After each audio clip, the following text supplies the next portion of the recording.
Los cimientos de las grandes construcciones en la Ciudad de México guardan secretos que la mezcla de cemento jamás pudo borrar completamente.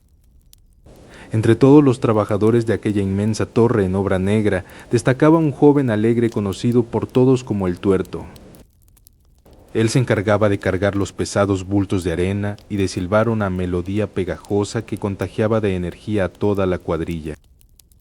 El muchacho no tenía familia conocida en la capital, por lo que solía quedarse a dormir en las bodegas provisionales de la misma obra.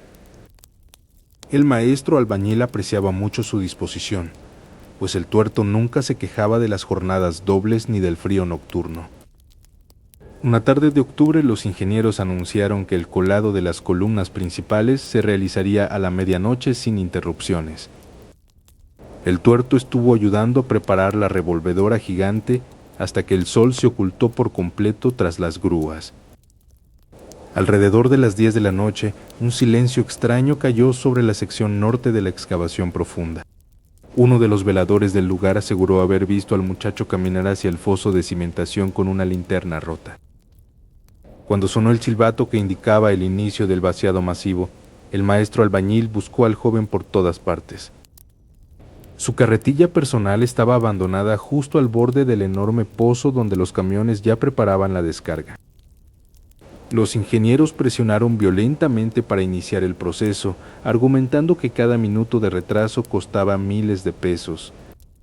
Asumiendo que el Tuerto simplemente se había escapado de la obra para ir a tomar algo, la orden de vaciado fue ejecutada. Toneladas de lodo gris y espeso comenzaron a caer como una avalancha imparable dentro de la fosa principal. El ruido de la maquinaria era ensordecedor, ocultando cualquier otro sonido que pudiera surgir de la fosa. El trabajo concluyó a las 4 de la mañana, dejando una superficie lisa y perfecta de cemento fresco. 3 días después, la cuadrilla regresó al mismo sector para retirar las maderas de contención del gran pilar. Fue en ese momento cuando un albañil de Michoacán se detuvo en seco, soltando su martillo contra el suelo. Desde el interior de la densa estructura de piedra comenzó a escucharse un silbido nítido y constante. Era exactamente la misma canción alegre que el Tuerto solía interpretar durante las mañanas de trabajo pesado. El maestro albañil se acercó lentamente al bloque sólidamente fraguado y colocó su oreja contra la superficie fría. El sonido no provenía del exterior, sino que vibraba directamente desde el corazón del concreto armado. Los hombres, dominados por el pánico, se negaron rotundamente a continuar trabajando en esa sección de la torre. El rumor de que el Tuerto había sido sacrificado para asegurar la estabilidad de la obra se esparció rápidamente. En México existe el terrible mito de que los grandes puentes y edificios exigen un alma para no colapsar ante los sismos. El contratista principal ordenó traer pintura selladora pesada para cubrir el pilar y acallar las supersticiones de la gente. Sin embargo, ninguna capa de químico pudo contener el lúgubre siseo que escapaba por las grietas microscópicas. Algunos aseguraban que por las noches la silueta de un hombre con un parche en el ojo caminaba cojeando por los andamios superiores. Los veladores renunciaban uno tras otro, horrorizados de escuchar cómo las herramientas se movían solas en la oscuridad. El maestro albañil decidió acudir solo a la medianoche para dejar una ofrenda de veladoras y una botella de mezcal junto a la columna. Al encender la mecha, la llama parpadeó violentamente como si un soplo invisible hubiera intentado apagarla de inmediato. Entonces, el silbido cesó abruptamente para dar paso a un susurro gutural que pronunciaba el nombre del viejo capataz. Una huella de mano húmeda y gris comenzó a materializarse lentamente sobre la pintura fresca del pilar. El hombre corrió hacia las escaleras de salida sin mirar atrás, tropezando con los cables sueltos del suelo. Al día siguiente, la constructora clausuró temporalmente ese sótano con gruesos muros de ladrillo sin dar explicaciones. La torre se terminó de construir exitosamente y hoy en día miles de personas caminan sobre sus relucientes pisos de mármol. Pero los empleados de limpieza nocturna saben perfectamente que no deben acercarse al elevador del tercer sótano después de las 12. Dicen que si pones atención junto a las rejillas de ventilación, se escucha una alegre melodía silbada con desesperación. El tuerto se convirtió en una columna más del progreso urbano, atrapado para siempre en una tumba de cemento armado. Sin embargo, el verdadero horror no terminó allí, porque esa misma noche, en una vieja casona cercana donde descansaba la cuadrilla, algo comenzó a despertar entre los juguetes olvidados. El eco de la tragedia del tuerto seguía flotando en el aire cuando la cuadrilla decidió refugiarse en la vieja casona abandonada. Juan Manuel acomodó su vieja cobija sobre el suelo polvoriento de una habitación apartada en el segundo piso. El crujido de la madera vieja era el único sonido que acompañaba el silencio de la medianoche. Un olor repentino a humedad y encierro antiguo inundó las fosas nasales del cansado trabajador. Al encender su lámpara de mano, el haz de luz barrió la oscuridad hasta detenerse en el rincón más lejano. Sobre una repisa de madera carcomida por las polillas descansaba una hilera de figuras polvorientas. Eran más de una docena de muñecas antiguas de porcelana, vestidas con harapos que alguna vez fueron elegantes vestidos multicolores. Juan Manuel sintió un escalofrío recorrer su espalda al notar que muchas de ellas carecían de ojos. La luz de la linterna reveló una pequeña sonrisa agrietada tallada en el rostro de la muñeca central. Intentando ignorar la mala espina que le daban aquellos juguetes, el albañil se recostó nuevamente y apagó la linterna. Apenas pasaron unos minutos cuando un eco sutil, semejante a una risita ahogada, interrumpió el silencio. El sonido era agudo y cristalino, como la voz de una niña pequeña jugando en medio de la noche. Pensando que podría tratarse de alguna travesura de los hijos del velador, Juan Manuel se incorporó apoyándose en sus codos. Él sabía perfectamente que a esa hora ninguna persona viva debería estar rondando por la estructura en obra negra. De repente un golpe seco resonó contra el piso de madera, justo debajo de la repisa de las muñecas.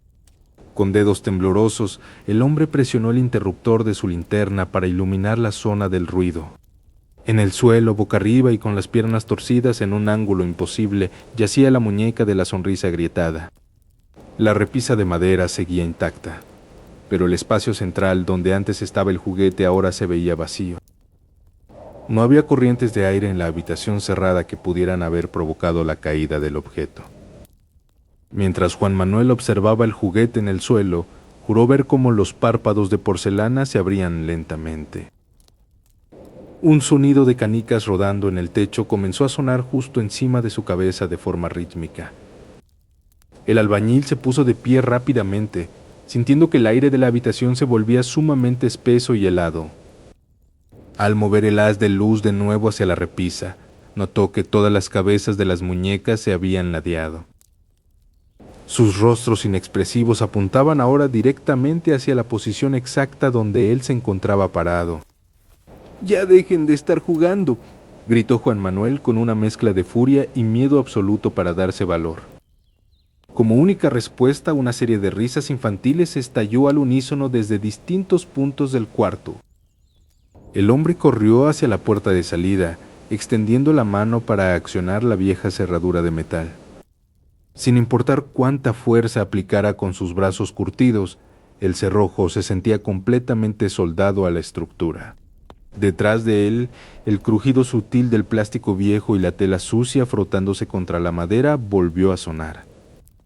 Al mirar sobre su hombro, vio cómo una segunda figura caía al piso, levantándose casi de inmediato sobre sus pies de trapo. Juan Manuel comenzó a golpear la madera de la puerta con sus puños macizos, suplicando por ayuda externa. Las voces de sus compañeros abajo parecían estar a kilómetros de distancia, apagadas por un muro invisible de silencio. El sonido de pequeños pasos apresurados comenzó a rodearlo, moviéndose velozmente entre los rincones oscuros.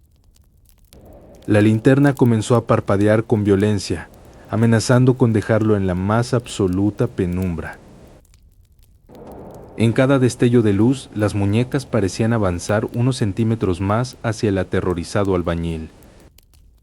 Los ojillos de vidrio reflejaban de forma macabra los breves e intermitentes destellos de la bombilla incandescente. Juan Manuel se pegó por completo contra la pared, subiendo las rodillas para evitar el contacto con el suelo. Una pequeña mano de porcelana fría y agrietada rozó suavemente el cuero desgastado de su bota de trabajo. Un susurro infantil penetró directamente en su mente, demandando una ofrenda de sangre para bendecir los cimientos de la edificación. La linterna se apagó por completo justo cuando el pestillo de la puerta comenzó a girar desde el lado exterior, revelando una silueta aún más imponente. El eco de los pasos que venían del exterior de la habitación abandonada cesó de golpe, dejando al albañil atrapado en una oscuridad total e insoportable. Lejos de ese sitio maldito de las muñecas, en las afueras de la ciudad, los pesados cimientos de una megaestructura apenas comenzaban a levantarse entre la niebla nocturna. El arquitecto Eduardo, un hombre maduro con canas en las sienes y décadas de experiencia, revisaba los planos bajo la débil luz de su camioneta. Una densa neblina, inusualmente fría para esa época del año, comenzó a descender sobre las enormes columnas de concreto del puente. El veterano constructor suspiró con cansancio al notar que el concreto del pilar central mostraba extrañas grietas que no debían estar allí. De repente, un repentino y penetrante olor a azufre y humo quemado invadió el aire, haciendo que Eduardo tosiera con fuerza. Un crujido seco detrás de él lo obligó a girarse rápidamente, temiendo que alguna viga de acero se hubiera vencido. Caminando lentamente entre la densa niebla, una silueta humana perfectamente erguida se aproximaba hacia el perímetro iluminado. Eduardo parpadeó incrédulo al ver que el visitante no vestía ropa de trabajo, sino un traje de sastre impecable de color negro. El lodo espeso del suelo parecía no adherirse en lo absoluto al calzado de aquel elegante y misterioso caballero. Un frío antártico acompañaba la presencia del extraño, congelando el aliento del arquitecto en ráfagas visibles de vapor. El hombre se detuvo a escasos metros de Eduardo, revelando un rostro pálido de facciones afiladas y una sonrisa helada. «Buenas noches, arquitecto», dijo el extraño con una voz profunda que pareció resonar directamente dentro del cerebro de Eduardo. Eduardo intentó articular una respuesta o preguntar por la identidad del intruso, pero su garganta se sentía completamente seca. «Sé muy bien que le preocupa la estabilidad estructural de este magno proyecto vial», continuó el hombre de negro con total parsimonia. El elegante sujeto extendió su brazo y tocó suavemente la superficie agrietada del pilar de concreto armado. Al contacto de sus dedos, la grieta comenzó a brillar momentáneamente con un tono anaranjado rojizo, como si contuviera lava ardiente. Eduardo dio un paso atrás, tropezando levemente contra la defensa de su propio vehículo ante semejante aberración visual. «Esta tierra tiene memoria, arquitecto, y no le gusta que claven estas pesadas estructuras sin pagar el tributo correspondiente». El olor a azufre se intensificó tanto que Eduardo sintió náuseas, dándose cuenta de que no estaba tratando con un ser humano ordinario.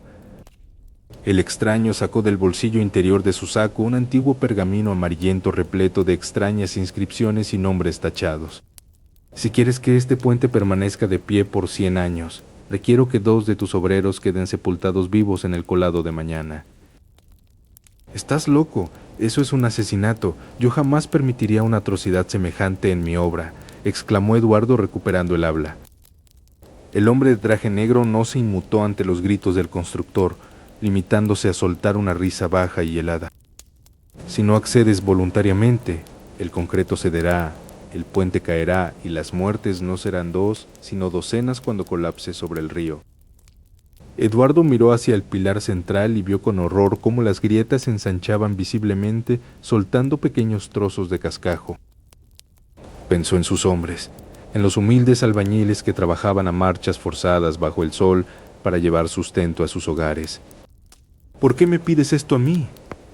¿Por qué ensañarse con gente inocente que solo busca ganarse la vida?», suplicó el arquitecto. «El metal y el cemento son fríos, necesitan la calidez de la sangre humana para unirse sólidamente a la tierra», replicó el elegante demonio. El extraño dio media vuelta, caminando despacio hacia las sombras más densas que se tragaban el final del campamento. «Tienes hasta el amanecer para decidir cuáles 2 nombres tacharé de mi lista, o el desastre comenzará mañana mismo», advirtió la voz a la distancia. En un parpadeo, el hedor a azufre se disipó por completo y el frío invernal cesó, dejando solo el zumbido del motor de la camioneta. Eduardo corrió hacia las grietas del pilar de concreto, descubriendo que seguían ahí, pero ya no emitían ese brillo maldito. Pasó el resto de la noche deambulando por la oficina provisional de la obra, consumido por el insomnio y el terror de la elección. Miró las fichas de registro de los obreros del turno matutino, sabiendo que elegir a cualquiera significaba enviarlo a una muerte segura. Los primeros rayos del sol comenzaron a teñir el horizonte de un tono rojizo que a Eduardo le pareció un presagio de pura sangre. El rugido de los camiones trompo cargados de cemento fresco anunció la llegada de la hora del masivo colado del pilar central. Dos jóvenes albañiles, recién contratados y sin familia conocida en la región, se acercaron alegremente a recibir sus órdenes de trabajo. Eduardo los observó avanzar hacia la enorme fosa del cimiento, con las manos temblando violentamente mientras decidía si debía gritar para detenerlos o guardar el secreto. Justo cuando la enorme manguera comenzó a verter toneladas de concreto líquido sobre la fosa, un fuerte crujido subterráneo sacudió la tierra y una densa sombra con forma de silueta elegante pareció proyectarse desde el fondo oscuro del foso, atrapando las miradas de los trabajadores. Aquella siniestra silueta elegante del puente se desvaneció en el concreto fresco, dejando un eco de pánico en la memoria de todos los constructores del país. Las historias de almas atrapadas en el cemento no eran exclusivas de los grandes puentes urbanos, sino que viajaban por las corrientes de los viejos ríos. A muchos kilómetros de distancia, los trabajos de restauración avanzaban lentamente en una colosal hacienda abandonada del siglo XIX. Mateo, un albañil contratado para asegurar los muros desgastados por la humedad, cargaba un pesado bulto de cal sobre sus hombros. La estructura colonial colindaba directamente con un río de aguas rápidas que rugía constantemente detrás de los paredones principales. Los ingenieros locales habían advertido al personal que no debían deambular cerca del cauce después de que el sol se ocultara por completo. Corría el rumor entre los lugareños de que ese tramo de agua arrastraba las penas de incontables tragedias sepultadas por el tiempo. Cuando el reloj marcó las 8 de la noche, el resto de la cuadrilla recogió sus herramientas apresuradamente para retirarse al pueblo. Mateo decidió quedarse una hora extra para terminar de resanar una grieta profunda que amenazaba el arco principal del sótano. El silencio absoluto se apoderó de la vieja hacienda, interrumpido únicamente por el constante chapoteo del agua afuera. Una repentina ráfaga de viento helado sopló a través de las rendijas, haciendo oscilar la bombilla provisional que colgaba del techo. El hombre sintió como un escalofrío erizaba los vellos de sus brazos mientras el ambiente se volvía extrañamente denso. Desde la lejanía del cauce comenzó a filtrarse un sonido sutil que no se parecía al habitual golpeteo de las olas fluviales. Era un murmullo lastimero, una especie de sollozo ahogado que parecía flotar directamente sobre la superficie líquida. Mateo dejó caer la espátula sobre la mezcla fresca, provocando un eco seco que retumbó en las paredes de piedra.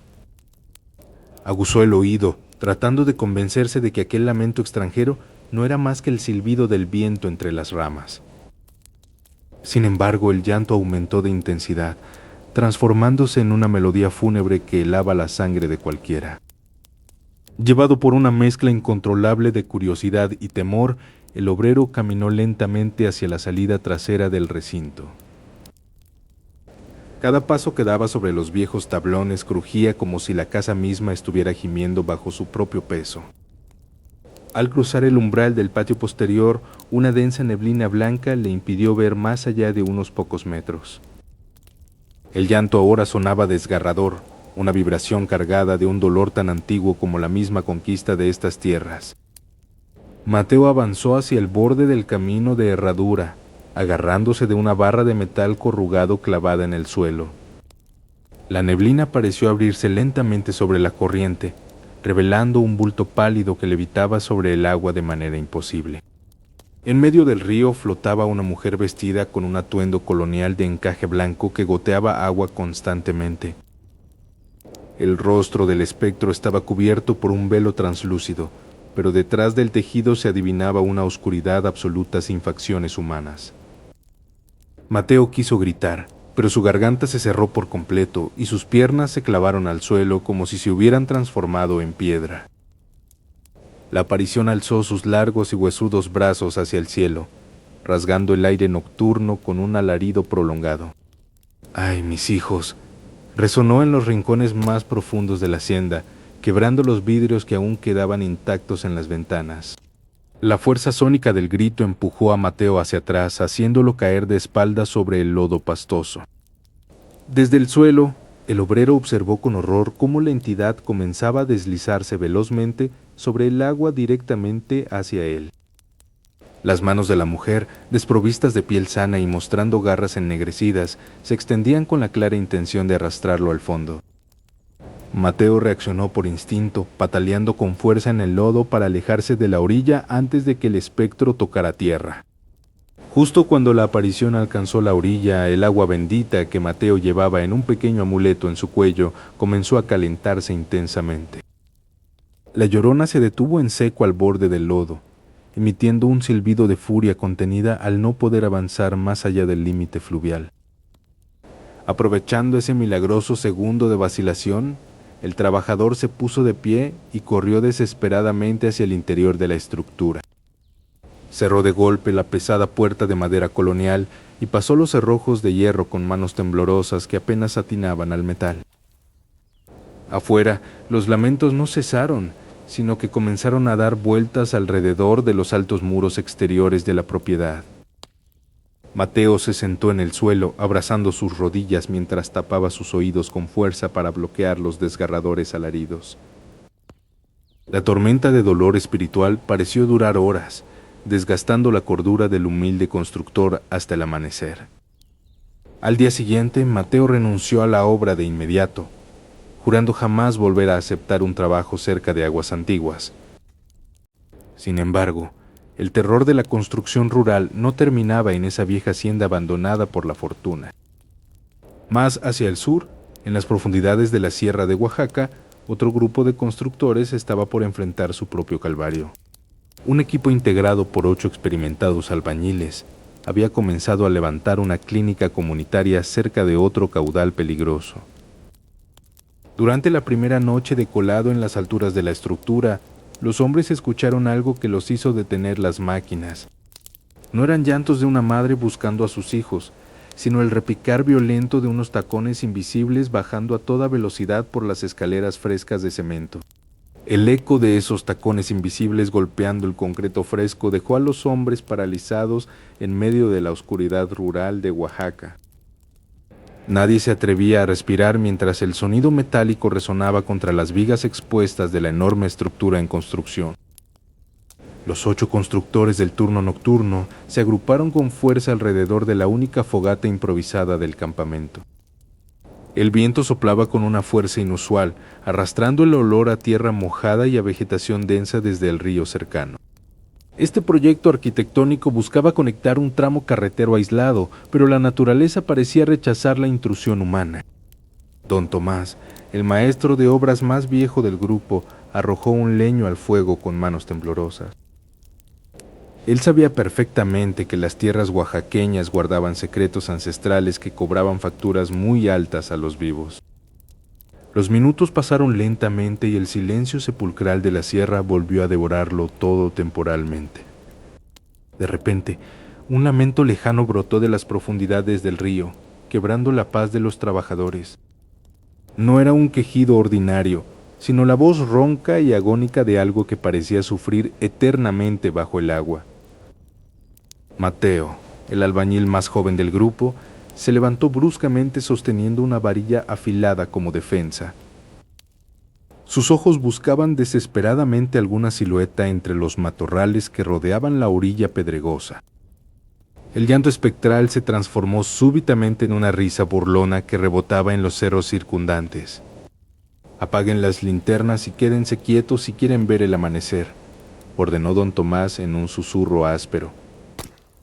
Los hombres obedecieron al instante, sumergiéndose en una oscuridad casi absoluta donde solo se oían sus latidos. Fue en ese momento de silencio total cuando el sonido de los tacones regresó con una fuerza ensordecedora. El golpeteo rítmico avanzaba ahora por el pasillo del segundo piso de la estructura principal. Cada impacto del tacón fantasmagórico sonaba como si rompiera el concreto recién fraguado. Los 8 pares de ojos se clavaron en la parte superior de las escaleras centrales, esperando lo peor. Una silueta delgada, vestida con un atuendo blanco y desgarrado, comenzó a materializarse en el descanso. Su rostro permanecía oculto por una cabellera negra, húmeda y extremadamente larga que caía hasta su cintura. Sin previo aviso, la aparición comenzó a bajar las escaleras a una velocidad inhumana, casi flotando pero haciendo sonar los tacones.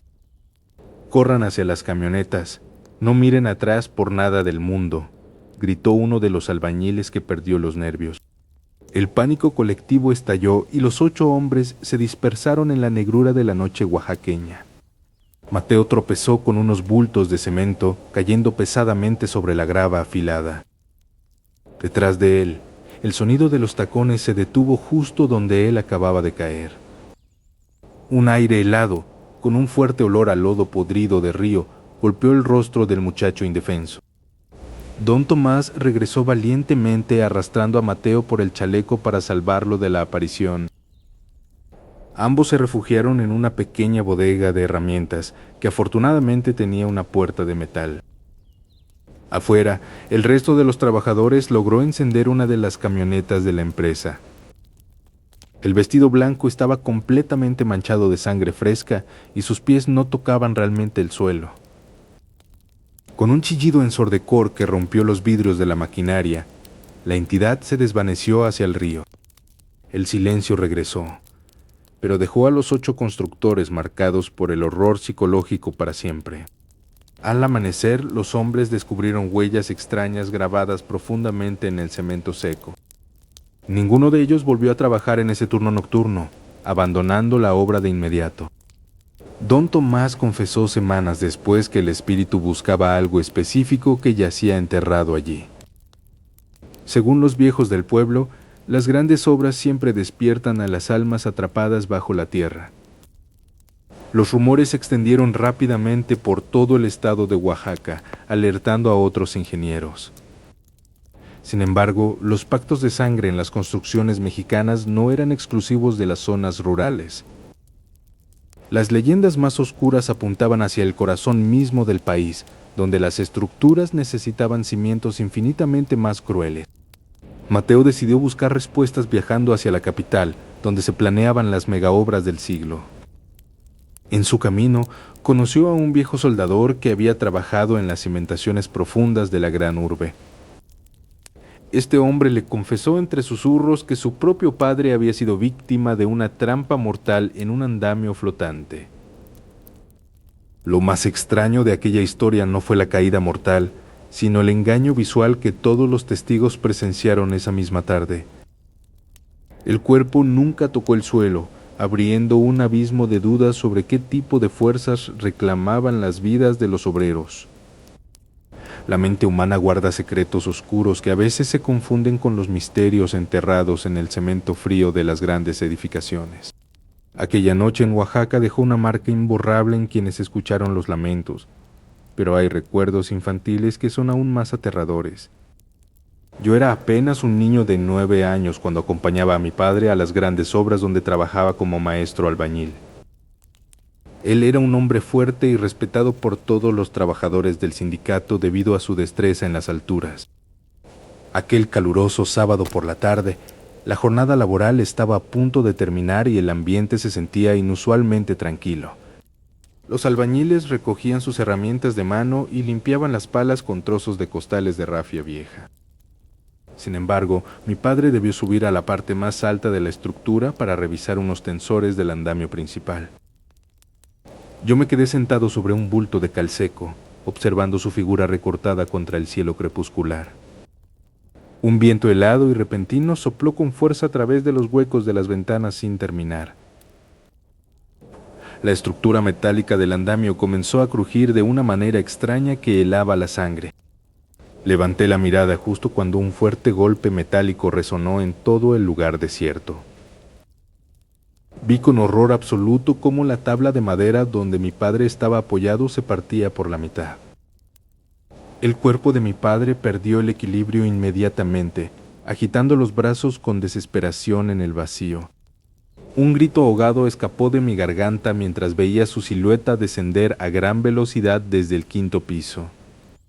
El tiempo pareció congelarse mientras su silueta caía en línea recta hacia las varillas oxidadas del suelo. Escuché perfectamente el sonido espantoso del impacto definitivo contra el suelo de concreto macizo. Lágrimas amargas inundaron mis ojos mientras corría ciegamente hacia el lugar exacto del accidente.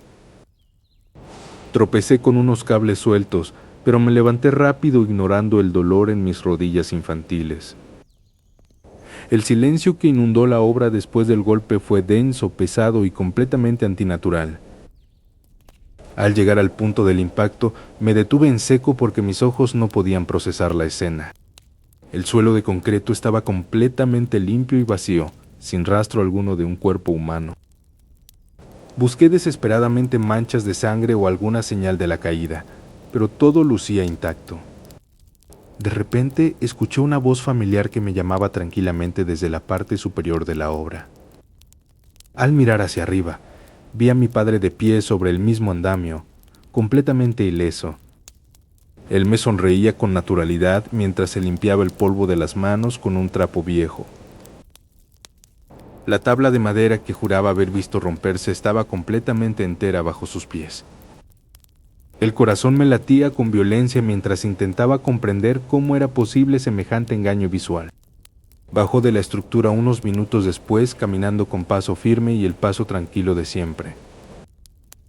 Cuando le conté lo que acababa de presenciar con mis propios ojos, su rostro cambió por completo. Me tomó del hombro fuertemente y me dijo de manera seria que nunca volviera a mencionar eso. Explicó de forma tosca que la obra a veces jugaba con las mentes de los vivos para reclamar atención. Durante años pensé que aquello había sido solo un truco de mi imaginación infantil debido al cansancio.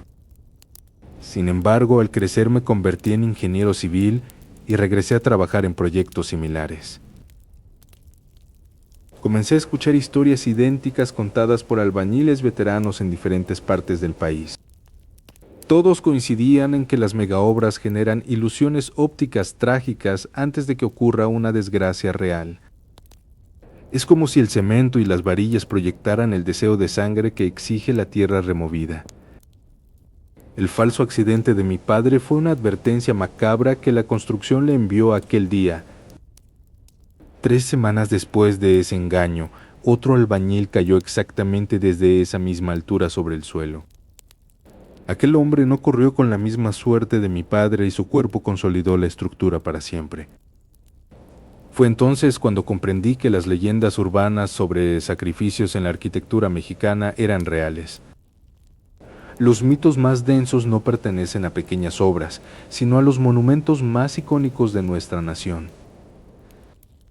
Existe un lugar colosal en la Ciudad de México cuyos cimientos guardan los secretos más terribles de todos. Los viejos ingenieros hablan en susurros sobre las listas de obreros solitarios que desaparecieron sin dejar rastro. Se dice que el coloso de Santa Úrsula, el gran estadio azteca, requirió más que simple concreto para mantenerse firme. Mientras revisaba los viejos planos históricos en el archivo, encontré una anotación marginal que heló mi sangre por completo. La nota detallaba la cantidad exacta de cuerpos que debían mezclarse en los colados principales para evitar el colapso estructural. Un escalofrío recorrió mi espalda cuando me di cuenta de que la firma al final del documento correspondía a un hombre que nunca existió formalmente. Justo en ese momento, las luces de la oficina del archivo comenzaron a parpadear violentamente con un zumbido eléctrico. Desde el fondo del pasillo oscuro, el inconfundible silbido de una vieja canción popular comenzó a resonar con fuerza hacia mí. Aquel silbido fantasmal se desvaneció en el aire de la noche, dejando un frío sepulcral que me transportó de inmediato al mayor misterio de nuestra historia urbana. Los ecos de las viejas obras no son simples cuentos de terror, sino el preludio de una verdad mucho más monumental y oscura que se esconde en la capital. A principios de la década de los 60, inició la colosal construcción del Estadio Azteca. un proyecto destinado a cambiar el destino deportivo del país. Miles de obreros de todos los rincones de la República llegaron atraídos por la promesa de un empleo bien remunerado en la gran metrópoli. Entre la multitud de trabajadores comenzó a destacar la presencia de un hombre sumamente enigmático vestido con un traje oscuro impecable.